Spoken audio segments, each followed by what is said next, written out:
warahmatullahi wabarakatuh. Assalatu wassalamu asrofi anbiya'i wal mursalin sayyidina Muhammadin wa ala alihi washabihi ajmain amma ba'du.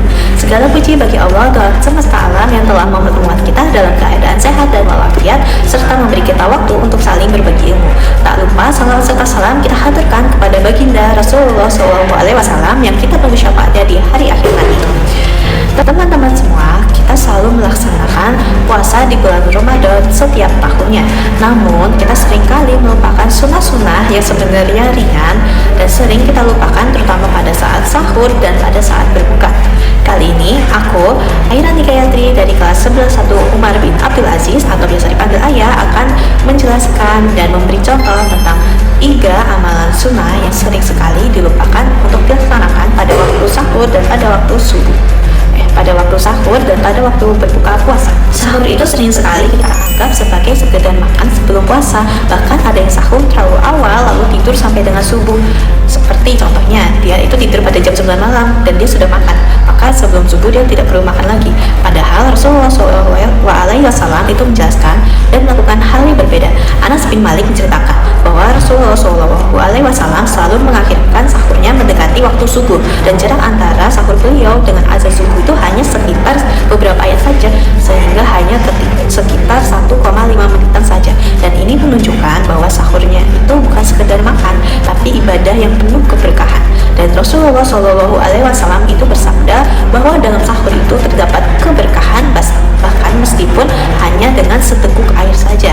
Jadi melaksanakan sahur itu bukan hanya sekedar untuk memenuhi perut sebelum kita melaksanakan puasa pada seharian penuh, tetapi juga merupakan salah satu ibadah dan waktu yang penuh dengan rahmat Allah Subhanahu wa Ta'ala. Lalu yang kedua yaitu sunnah berbuka menyegerakan dan berbuka dengan kurma. Kita pasti sering sekali mendengar untuk membuka puasa dengan kurma karena hukumnya itu sunnah. Nah, saat azan maghrib berkumandang, Rasulullah SAW itu tidak menunda makan.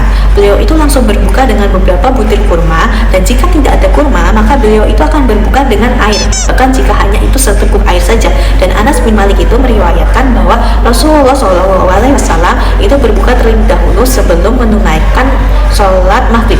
Lalu setelah itu baru makan dengan lebih tenang dan lebih santai. Dasar beliau ini mengajarkan bahwa berbuka itu bukan tentang menu mewah, lengkap atau serba ada, melainkan tentang ketaatan dan kesederhanaan beliau. Jadi kurma itu dipilih karena mudah dicerna dan cukup untuk mengembalikan energi setelah seharian berpuasa penuh.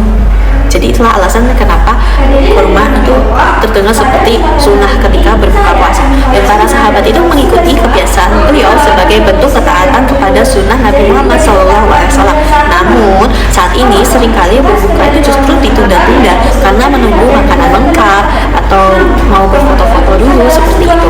Padahal satu kurma atau seteguk air saja itu sudah cukup untuk menjalankan sunnah berbuka.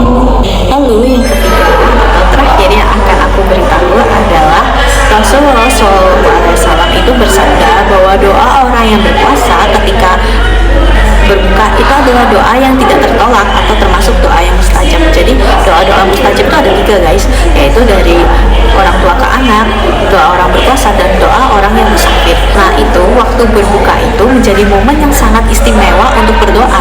Para sahabat seperti Abu Hurairah radhiyallahu anhu itu sangat menjaga momen berbuka puasa. Mereka tuh nggak langsung fokus pada makanan, tapi memanfaatkan waktu berbuka itu untuk berdoa, memohon ampunan, dan berharap mendapatkan pahala dari Allah Subhanahu wa Ta'ala atau mendapatkan ridhonya gitu. Rasulullah SAW itu juga bersabda, juga mengajarkan doa berbuka puasa yang sederhana, berisi rasa syukur karena haus telah hilang dan harapan pahala dari Allah Subhanahu wa Ta'ala. Selain itu, Rasulullah SAW itu juga menjelaskan bahwa puasa umat Islam itu memiliki perbedaan yang jelas dengan puasa ahlul kitab, yaitu adanya sahur. Beliau itu bersabda, perbedaan antara puasa kita dengan puasa ahlul kitab adalah makan sahur. Jadi ini menunjukkan bahwa sahur itu bukan sekedar kebiasaan, tapi ciri khas puasa muslim yang diajarkan langsung oleh Rasulullah SAW.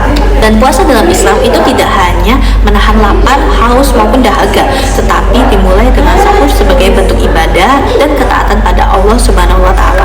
Nah, karena itu sahur dan doa saat berbuka adalah dua momen yang sangat penting dan yang seharusnya tidak disia-siakan selama bulan Ramadan. Jadi kesimpulannya ada 3 kesimpulan.